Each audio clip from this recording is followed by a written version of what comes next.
气大陆从此将是我魂族所有。如果你们降服于本地，可以保全你们血脉。我已晋升斗帝，即便萧炎出关，照样只能臣服于本地。笑话！当年我斗气全失，受辱退婚能退缩，中州的浩劫就此结束吧。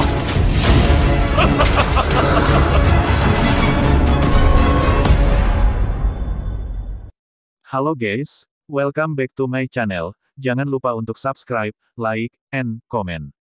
Dongeng Donghua, Dewa Xiaoyan, melawan alam langit yang tak tertandingi. Bab 3 Dou di Benua. Sosok Xiaoyan muncul dalam kehampaan yang gelap. Di ruang bagian ini, ada fluktuasi energi yang sangat besar, dan semacam paksaan yang dapat menggerakkan Kaisar Dou. Tiba-tiba, bahkan Douqi di tubuh Xiaoyan menjadi sedikit kacau. Xiaoyan tidak berani ceroboh, dan buru-buru duduk dengan kaki bersilang, mendesak energi pendendam di tubuhnya untuk melawan, dan bayangan hitam duduk bersila di kehampaan. Energi saluran ini jauh melebihi imajinasi Xiaoyan, dan sosok Xiaoyan mulai menjadi sangat terdistorsi. Kaisar Dou sudah menjadi yang tertinggi di benua Douqi. Sekarang Douqi Xiaoyan di tubuhnya masih dalam kekacauan. Bisa dibayangkan betapa menakutkannya energi ini. Dou Di tidak memiliki kesempatan untuk bertahan hidup. Xiaoyan hanya duduk bersila seperti ini, mengandalkan ketahanan api yang berbeda. Setelah beberapa hari penyesuaian pernapasan, napas Xiaoyan mampu perlahan-lahan stabil di ruang ini. Saya tidak tahu berapa lama waktu yang dibutuhkan untuk membuka perlahan. Buka matamu. Fiu, Xiaoyan menghela napas panjang. Ruang ini benar-benar luar biasa. Setelah periode perlawanan ini, Xiaoyan benar-benar merasakan sedikit peningkatan pada Douqi-nya. Peningkatan halus ini membuatnya sadar akan satu situasi, yaitu, di ruang ini, Douqi mengalami sedikit peningkatan. Kaisar tidak akan lagi menjadi pembangkit tenaga listrik puncak, dan dia akan memulai perjalanan panjang dan berduri lagi. Lorong ini terlihat tak berbatas dan seolah tak ada habisnya. Di sekitar lorong itu, seperti bintang di langit dan di bumi, ada bintang-bintang yang bersinar. Lingkungan seperti ini dapat dengan mudah membuat orang kehilangan akal. Tentu saja, bagaimana mungkin Xiaoyan, yang merupakan negara bagian Dou Di yang kuat dan kekuatan jiwa kaisar, diganggu. Tapi Xiaoyan masih sangat sadar akan bahaya jalan ini dan tidak berani menganggapnya enteng. Dia merentangkan tulang dan sayapnya, dan api berwarna-warni mengelilingi Xiaoyan, perlahan-lahan terbang di ruang ini. Hanya ada satu bintang di ruang ini, dan konsep waktu benar-benar hilang. Xiaoyan tidak tahu berapa lama dia telah terbang, dengan kekuatan Dou Di saat ini. Kecepatan terbangnya beberapa kali lebih lambat di tempat ini, yang mengejutkan Xiaoyan. Pada saat yang sama, Xiaoyan juga menemukan bahwa semakin dia terbang ke depan, semakin kuat origin Ki Kaisar, yang juga membuat Xiaoyan yakin bahwa ruang ini memiliki akhir. Sama seperti itu, Xiaoyan terbang tanpa lelah.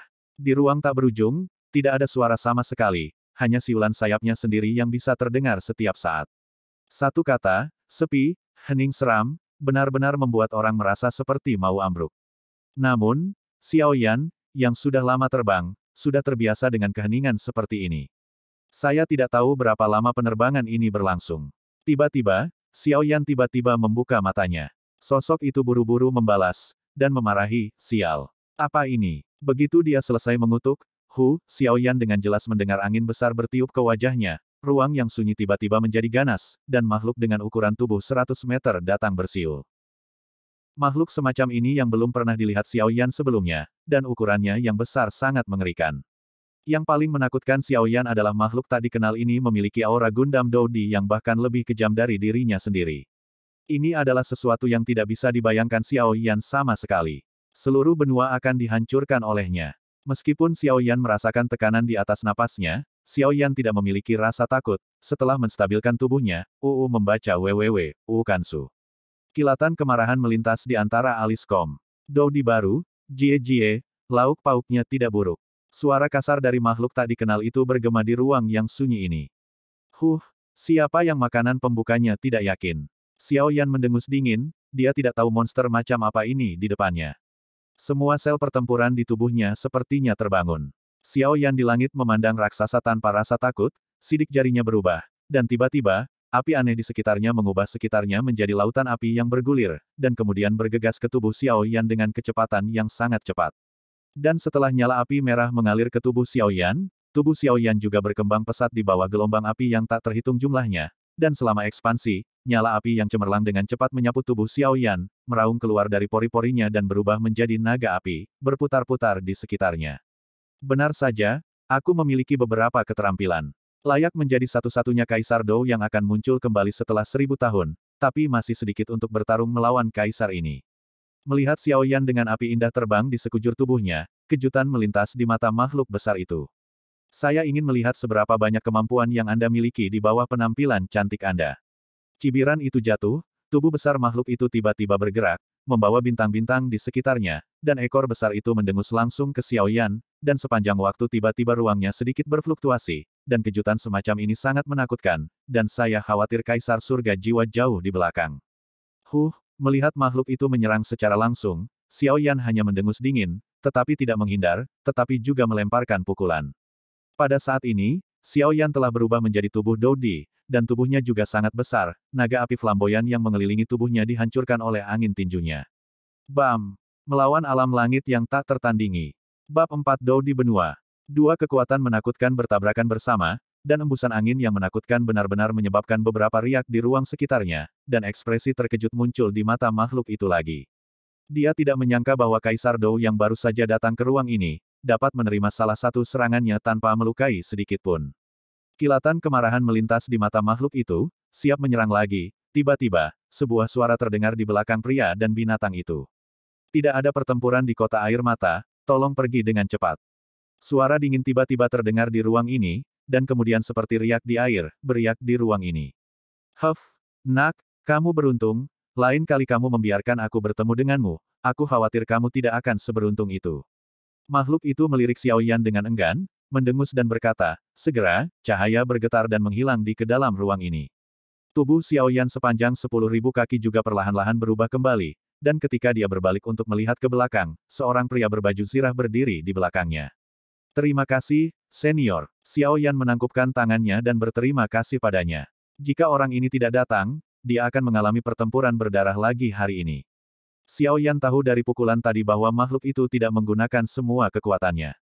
Sejujurnya, Xiao Yan tidak terlalu percaya diri. Haha, jangan terima kasih, ini pekerjaanku. Apakah kamu Doudi yang baru? Pria lapis baja itu tertawa dan bertanya dengan lembut. Xiao Yan mengangguk ringan, tetapi dia tidak menyembunyikannya, tetapi dia memiliki beberapa keraguan di hatinya, bagaimana pria berbaju besi ini tahu tentang dia. Yah, kamu adalah orang yang dicari Kaisar Ming, ayo pergi, aku akan membawamu untuk merobek kota. Dengan pengakuan Xiao Yan, pria berbaju zirah itu tidak bertanya lagi, berbalik dan terbang tanpa menunggu Xiao Yan. Xiao Yan, di sisi lain, berdiri diam, apakah ada orang lain yang datang menjemputku? Xiao Yan tidak bisa menahan diri untuk bertanya pada dirinya sendiri, apakah ada orang di sini yang mengenalnya? Senior, maafkan saya karena telah mengambil kebebasan junior. Saya tidak tahu bagaimana senior tahu keberadaan junior dan junior. Pria berbaju zirah menemukan dirinya dengan sangat akurat, dan dia bersikeras bahwa dia adalah orang yang dicari Kaisar Ming. Hehe, nak, kamu cukup berhati-hati. Aku tahu segalanya dalam 1000 mil dari kota yang robek. Bukankah mudah untuk menemukanmu? Adapun mengapa saya pikir itu kamu, karena kamu adalah satu-satunya di lorong ini untuk 1000 tahun. Orang-orang, dan binatang luar angkasa yang bertarung denganmu barusan. Pria berbaju besi itu mendengar pertanyaan Xiao Yan, berhenti dan berkata perlahan. Xiao Yan juga tercengang ketika dia mendengar kata-kata pria berbaju zirah. Di ruang ini, rasa kekuatan jiwa Kaisar Rilamnya hanya 100 mil jauhnya, tetapi pria paruh baya berbaju besi di depannya ini, bisa mendeteksi 1000 mil. Memang, napas yang berasal dari pria berarmor juga jelas, dan kekuatannya sama sekali tidak sebanding dengan dirinya sendiri. Xiao Yan mengangguk, meskipun dia masih memiliki beberapa keraguan, tetapi di ruang tanpa harapan ini, lebih baik bertemu seseorang untuk memimpin daripada hanya berkeliaran. Tidak ada cara lain, untuk saat ini, saya harus percaya orang di depan saya. Xiao Yan berhenti berbicara, mengikuti di belakang orang lapis baja, dan terbang ke kejauhan dengan kecepatan yang sangat cepat. Pada saat ini, kecepatan Xiao Yan telah mencapai ekstremnya sendiri, dan dia masih tidak dapat mengejar pria berbaju zirah. Untungnya, itu tidak terlalu jauh. Setelah lebih dari 10 menit, sebuah kota kecil muncul di depan mata Xiao Yan. Dari atas, Xiao Yan dapat dengan jelas melihat seluruh kota robek, dengan orang-orang yang datang dan pergi, sangat makmur. Seluruh kota terbuat dari semacam batu biru, dengan menara tinggi berdiri di tengahnya, di puncak menara tinggi, ada api samar, tampak dari kejauhan, memberi orang perasaan misterius, mungkin mendukung ini. Bar energi kota. Saya tidak menyangka akan ada kota seperti itu di sini. Xiao Yan agak terkejut. Untuk mempertahankan kota di celah-celah ruang, saya khawatir itu akan menggunakan banyak energi sebagai pendukung. Orang yang bisa membuka diri kota-kota di celah-celah ruang secara alami itu juga akan menjadi yang kuat bergema di satu sisi. Ini adalah kota yang robek, ikut aku. Pria berbaju zirah itu berkata dengan lembut. Keduanya menukik ke bawah, dan akhirnya mendarat di jalan batu yang penuh dengan atmosfer kuno. Suara keributan di kota yang terkoyak segera mengalir ke telinga Xiao Yan. Ada orang-orang yang mengendarai berbagai binatang ajaib di sisi jalan, juga mengenakan baju besi yang sangat cantik, semua jenis kios, dan banyak benda langka dan asing. Di sana terlalu banyak untuk dihitung, Xiao Yan terpesona saat melihatnya. Xiao Yan dengan santai memeriksa napas beberapa orang, dan tidak bisa menahan diri untuk tidak menggigil, yang semuanya beberapa kali atau bahkan ratusan kali lebih banyak daripada napasnya. Mengikuti pria berbaju besi berjalan ke satu arah, Xiao Yan melihat seorang pria tua puluhan meter jauhnya, berdiri dengan tangan di belakang punggungnya, dan tersenyum padanya.